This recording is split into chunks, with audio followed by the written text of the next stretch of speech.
Well, hi guys, welcome back to Linda's Pantry. So that Asian sauce that I made for you in the last video is now going to be my stir-fry sauce. I'm going to marinate with it and cook with it. So I'm going to make a sweet and sour pork dish, and this is absolutely wonderful. You can have this without the rice, but we're going to have it with a bed of brown rice and quinoa. And so it comes out so good. So I'm gonna marinate the pork and then we're gonna cook it, and I'll show you how delicious this comes out.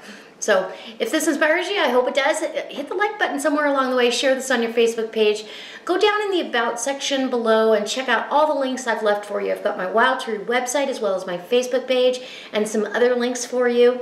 I'm gonna leave in the first comment section where I can leave a comment for you guys. I'm gonna leave a link to the video that shows you how to make the marinade. So a quick reference after you've watched this, if you didn't see that, you can go over there and get that recipe. All right guys, let's go make some delicious sweet and sour pork. Okay, so the first thing we're gonna do is you're gonna get some pork roast, and you could use anywhere from tenderloin to, this is a shoulder roast. It really, I don't think it matters. Cut this up into bite-sized pieces. And there's about a pound and a quarter, maybe a little more, maybe 1.5 pounds of this. I'm doing this for 3 healthy servings. So I've got my my sauce here, which now is going to serve as a marinade and a cooking sauce. And then this measuring cup is 1/2 cup. See if I can do this without making a giant mess. And you're gonna go ahead and put down, I'll do it the non-messy way. I can't quite get 1.5 cups, so we're gonna say 1.25 cups. I could fill it up, but I think this is plenty for this recipe. And then the rest of that marinade is actually going to go in a different recipe. So you're going to put this in a Ziploc. You want to kind of massage it around. Get it almost filled. Get that marinade all the way through. And I'm going to marinate this. You could marinate this from overnight to as little as an hour, and you're going to cook it right in that sauce. For this recipe, because it's a sweet and sour pork, we'll be adding a couple of things, but this is the base sauce. So remember, I'm going to leave that link in the comment section for you to go watch the video on how I do that. Okay, so our pork is marinated for plenty of time. I've got it here in this bag. I always put things inside a different container just in case they fall over or leak. It avoids a mess in the refrigerator. So I've got a sweet white onion right here. You could use a yellow onion if you like a stronger flavor, but we're going to be eating this at work, and so I don't want a strong onion flavor in my mouth. I've got 1 red bell pepper. I've just cut these up into, you know, 1/2 inch to inch pieces. A green bell pepper, some fresh pineapple, and I've got some scallions here for garnish at the end. I also have 1 serrano pepper. Now you can leave this out, but I like that sweet, sour, spicy mixture that we're gonna get from this.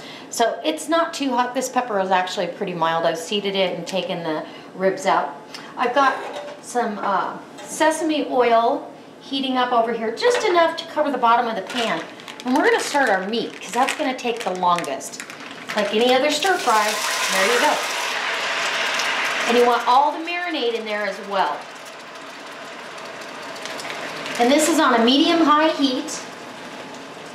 I don't want it to go so fast that it gets kind of burnt on the outside and nothing on the inside. So let me bring you in for a close-up and then to change this base sauce that I did in that video prior to this one, which I remember, I'm going to leave a link for you in the comment section. The first comment will have a link to that video, so you'll know how to make the marinade / foundation sauce. I'm going to go ahead, because this isn't really a sweet sauce, and this is sweet and sour pork. I'm going to add 1/4 cup of loosely packed brown sugar and 1/8 cup of vinegar. Now you can use apple cider vinegar, red wine vinegar, any kind of vinegar you like, really. White vinegar does just fine as well. And let that get incorporated. This was kind of a lump, even though it's supposed to be loosely packed. There we go. And get our sugar, which becomes a liquid. Okay, so whenever we're referring in a recipe to liquids, the sugar is included in that liquid part.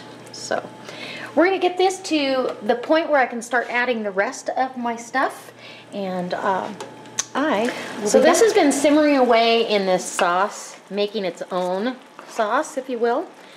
And this pork is done. And instead of, now you can flour these with cornstarch and fry them and all that, but I'm trying not to be frying any more than necessary.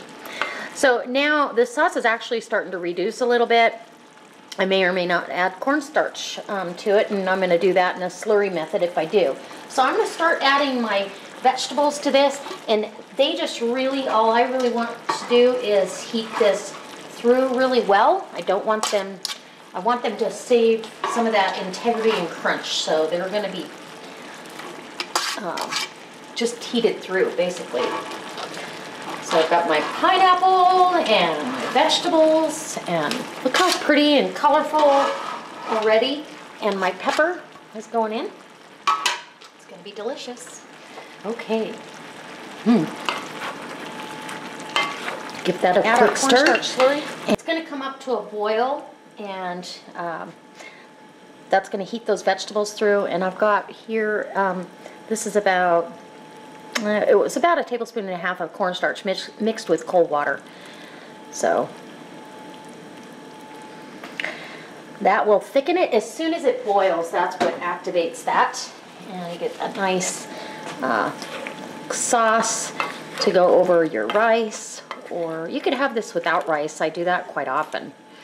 And you could leave the cornstarch out completely. Let the sauce just reduce a little bit more. This one was a little saucier than usual. And that's what we got. Okay, so I'll bring you back. All right, guys, that took about maybe 5 minutes to really get up to a rock and boil and thicken that sauce, and you can see it's just a beautiful glaze. So I'm going to top this off with a little bit of garnish and flavor. I've got some toasted sesame seeds here. Just gives it a really pretty look, as well as my scallions that I reserved when I cut up in the beginning. All right, so now that this has had some time to cool down, and I'm not going to burn myself, I'm going to go ahead and go in here. I've got this quinoa, about 1/2 cup of quinoa underneath this. This is a delicious, healthy lunch.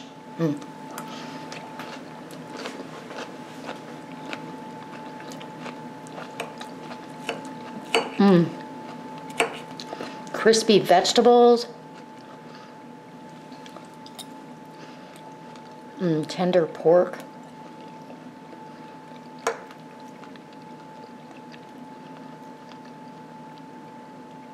Delicious. That pork is so good. And pineapple, just warm and buttery. So good. All right, guys, one more bite.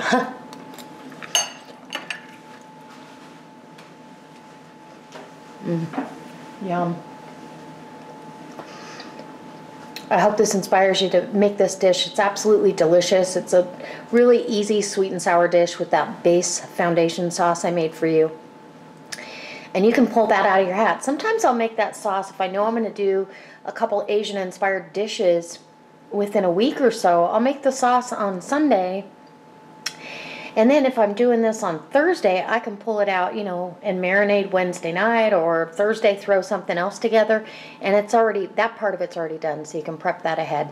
So if this does inspire you and you're not a subscriber, go ahead and hit that subscribe button. Go over to all the links that I've provided for you down in the About section, and visit my Facebook page, hit like over there, and join in on the conversation. If you make this, go show me a picture of it on my Facebook page. All right guys, I can't wait to see you next time for another delicious recipe. God bless.